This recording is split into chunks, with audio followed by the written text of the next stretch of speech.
हेमंता अकेले ऐसे नेता नहीं जिन्होंने इन हिंदू विरोधियों को बेनकाब किया है। इससे पहले सीएम योगी ने यूपी की विधानसभा में खड़े होकर विपक्ष के हिंदू विरोधी एजेंडे पर प्रहार किया था। आप याद करिए, समाजवादी पार्टी के राष्ट्रीय अध्यक्ष ने महाकुंभ आयोजन के पहले इस बारे में कहना शुरू किया कि साहब इतना पैसा और इतना विस्तार देने। इन्होंने कहा महाकुंभ कोई शब्द नहीं, क्योंकि महाआयोजन के लिए बहुत सारा पैसा निकालना था, पैसे की बर्बादी करनी थी, इसलिए नाम भी इन्होंने महाआयोजन दिया। सीएम योगी और सीएम हेमंता के बयान विपक्ष को चुभ रहे हैं, लेकिन वोट बैंक खिसकने का डर ऐसा है कि हिंदू होने के बावजूद इंडी गठबंधन के नेता हिंदुत्व के खिलाफ जहर फैलाने में सबसे आगे नजर आते हैं। Bureau report, Republic Bharat. और इस बीच बहुत बड़ी खबर आ रही है, जहां आपको बताएं अयोध्या राम मंदिर पर हमले की साजिश रची गई। बहुत बड़ा खुलासा हुआ है, नाकाम की गई है साजिश। फरीदाबाद में पकड़ा गया आईएसआई का संदिग्ध आतंकी। पूछताछ में पकड़े गए संदिग्ध का नाम भी सामने आ गया है। अब्दुल बताया जा रहा है नाम। राम मंदिर में हमला करवाना चाहती थी आईएसआई। पूछताछ में बहुत बड़ा खुलासा ये हुआ है। इस वक्त की सबसे बड़ी खबर रिपब्लिक भारत पर आपको बता रहे हैं, अब्दुल के जरिए राम मंदिर में हमले की साजिश थी। हमले के लिए आईएसआई ने अब्दुल को बाकायदा ट्रेन किया था। आईएसआई ने हमले के लिए अब्दुल को 2 हैंड ग्रेनेड्स भी दिए थे। और तस्वीर देखिए, अब्दुल रहमान, ये संदिग्ध आतंकी जिसके जरिए राम मंदिर पर हमला कराने की तैयारी थी। अब्दुल के फोन से कई बड़े मंदिरों की जानकारी मिली है, सिर्फ राम मंदिर की ही नहीं बल्कि और कई बड़े मंदिरों की जानकारी मिली है। अब्दुल का आईएसआई लिंक सामने आया। हम देख रहे हैं इस समय बड़ी संख्या में देखिए श्रद्धालु पहुंच रहे हैं, रामलला के दर्शन करने पहुंच रहे हैं। प्रयागराज के बाद लगातार हम ये देख रहे हैं कि अयोध्या में बड़ी संख्या में लोग पहुंच रहे हैं। ऐसा लग रहा है कि ये पसंद नहीं आ रहा है और यही वजह बड़ी साजिश रची गई है। हमारे साथ गेस्ट का पैनल जुड़ चुका है। राजू दास जी हमारे साथ जुड़ गए हैं, महंत हनुमानगढ़ी के। हमारे साथ वेद भूषण जी जुड़े हुए हैं, पूर्व एसीपी दिल्ली पुलिस से। लेकिन सबसे पहले हम आचार्य शैलेश तिवारी भी हमारे साथ जुड़ गए, हिंदू धर्म गुरु। लेकिन सबसे पहले हम राजू दास जी के पास ही आ रहे हैं। राजू दास जी, अभी हम देख रहे हैं मन जी कि किस तरह से श्रद्धालु उमड़े पड़े हुए हैं, लगातार पहुंच रहे हैं रामलला के दर्शन करने। और ये साजिश बताती है कि इनकी आंखों में हिंदू आस्था कैसे चुभ रही है, ये टारगेट करना चाहते हैं। देखिए, दुर्भाग्य है कि जिस एक तरफ तो आप कहते हो देश में हर मतांतर मजहब के मानने वाले व्यक्ति आनंद पूर्वक, स्वतंत्र पूर्वक और अपने हिसाब से पूजा पद्धति को स्वीकार करते हैं, मानते हैं। लेकिन मंदिरों पर मुस्लिम आतंकवादियों का, कट्टरपंथियों का, मजहबियों गुट पर एक द्वेष भरी निगाहें रहती है। अयोध्या में डेली कई लाख सनातनी राम भक्त दुनिया के कोने कोने से आ रहे हैं और लगातार दर्शन कर रहे हैं, पूजन कर रहे हैं, अयोध्या में भ्रमण कर रहे हैं और वापस जा रहे हैं। ये चीज उनको अच्छा नहीं लगता है, जिसका परिणाम स्वरूप ये लोग ऐसे बर्ताव कर। देखिए, एक लोग संदिग्ध पकड़े भी गए, तो मुझको लगता है कि पूरे देश में मंदिरों की स्थिति इन लोगों ने बना के रखा है। मंदिर से इनको बहुत समस्या है, बहुत तकलीफ है। ठीक है मान जी, आपके पास हम वापस लौटेंगे। इस बीच एक और बड़ी जानकारी इसी से जुड़ी आपके सामने रख रहे हैं। आतंकी अब्दुल पर सूत्रों के वाले से बड़ा खुलासा हुआ है।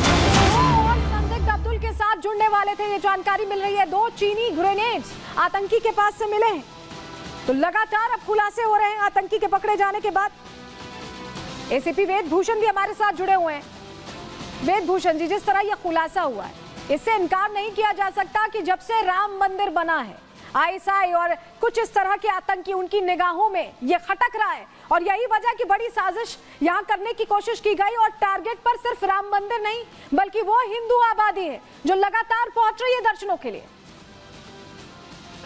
देखिए, केवल ये राम मंदिर ही नहीं, अभी हमारे प्रधानमंत्री सोमनाथ की यात्रा पर गए हुए हैं। तमाम जितने संभल, मुरादाबाद, मथुरा, वाराणसी, जितने भी जगह मंदिर हैं उसके ऊपर सवाल कर रहे हैं। एक बहुत बड़ा वर्ग हिंदुस्तान में ऐसा है जो इन तमाम मंदिरों के खिलाफ है, क्योंकि उस पर तमाम जो कोर्ट के अंदर जो आदेश आ रहे हैं वो तमाम हिंदू के जो समाज के फेवर में आ रहे हैं उनके लिए बहुत चुभने वाली बात है। और जो अब्दुल रहमान पकड़ा गया है, क्योंकि ये बहुत बड़ा खुलासा है, इसमें तमाम इन्वेस्टिगेशन की चीज़ें हैं, उसके कॉल डिटेल्स हैं, उस पर जो हैंड ग्रेनेड मिले हैं वो कहाँ से प्रोक्योर किए गए, क्योंकि आम आदमी के लिए हैंड ग्रेनेड प्रोक्योर करना इतना आसान काम नहीं है। तो कौन लोग इसके पीछे थे, कौन लोग राम मंदिर पर हमला कराना चाहते थे। अभी आपको याद होगा महाकुंभ हुआ था, किस तरह से आलोचना महाकुंभ की किसी बहाने से हिंदू जो तत्व थे उस पर अटैक करने की कोशिश की गई थी। यहाँ तक कि अभी जो इन्वेस्टिगेशन में हालांकि क्योंकि आप जिक्र कर रहे हैं कि अटैक महाकुंभ में भी करने की कोशिश की गई थी, और तब जब हमारे संत समाज के लोग ये कहते हैं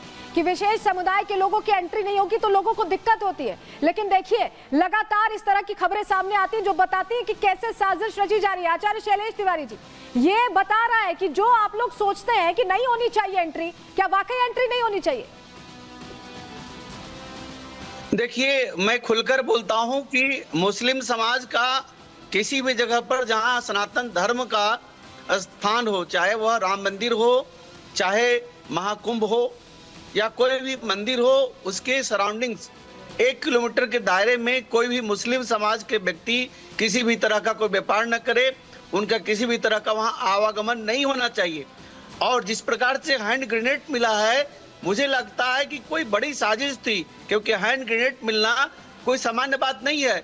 यह पीछे बहुत बड़ा आतंकवादी घटना का मुझे लगता है बहुत बड़ा सगुफा छोड़ा गया है। कहीं ना कहीं इस पर जांच करने की जरूरत है कि क्या आईएसआई का इसमें हाथ है, पाकिस्तान का हाथ है, या भारत में रह रहे कोई ऐसा संगठन जो भारत में हमारे हिंदू समाज के प्रति इतना बड़ा दुर्घटना फैलाना चाहता है। इसकी सख्त जरूरत है जांच की, और इस व्यक्ति को फांसी की सजा होनी चाहिए। बिल्कुल आचार्य जी, अभी इस पूरे मामले में जांच चल रही है और लगातार सिलसिलेवार तरीके से एक जानकारियां निकलकर सामने आ रही है। एक और बड़ा खुलासा जो जानकारी हमें मिल रही है, आतंकी का मकसद ज्यादा से ज्यादा लोगों को हताहत करना था, देश में सांप्रदायिक दंगे भड़काना उसका मकसद था। तो देखिए साजिश कितनी गहरी थी, इसकी तहें खुल रही हैं और सच सामने आ रहा है कि कैसे ये जो मंशा थी दरअसल दंगा भड़काने की थी। हमारे साथ लगातार जुड़ा हुआ है विशेष पैनल, वेद भूषण जी के पास जा रहे हैं, पूर्व एसीपी वेद भूषण जी। ये पूरा खुलासा ये बता रहा है कि दंगा भड़काने की साजिश थी, वहां पाकिस्तान में बैठकर यहाँ नफरत बोने की साजिश कर रहे हैं, और यहाँ बहुत सारे ऐसे चेहरे हैं, सियासी चेहरे जो इसमें मदद भी करते हैं। बिल्कुल, देखिए जिस तरह से जमात का लिंक इसमें क्लियर नजर आ रहा है, आईएसआई का लिंक नजर आ रहा है। आपको याद होगा महाकुंभ के दौरान में कुछ ऐसे मुस्लिम लड़के पकड़े गए थे जो हिंदू नाम से वहां पर एंटर कर रहे थे, उनको उत्तर प्रदेश पुलिस ने पकड़ा, उनको इंट्रोगेशन की गई। अब जो मामला जिसमें अब्दुल पकड़ा गया है, ये बहुत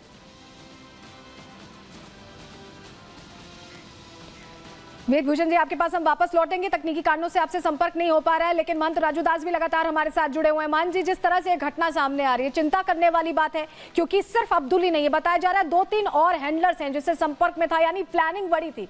और जब यह खुलासा होता है कि अयोध्या में दरअसल दंगा करवाने की साजिश थी, जो एक तरह से हिंदू मुस्लिम भाईचारा को तोड़ फोड़ने की साजिश थी। एक और बड़ी जानकारी इसी से जुड़ी आपको बताएं, आतंकी से बरामद हैंड ग्रेनेड को डिफ्यूज कर दिया गया है।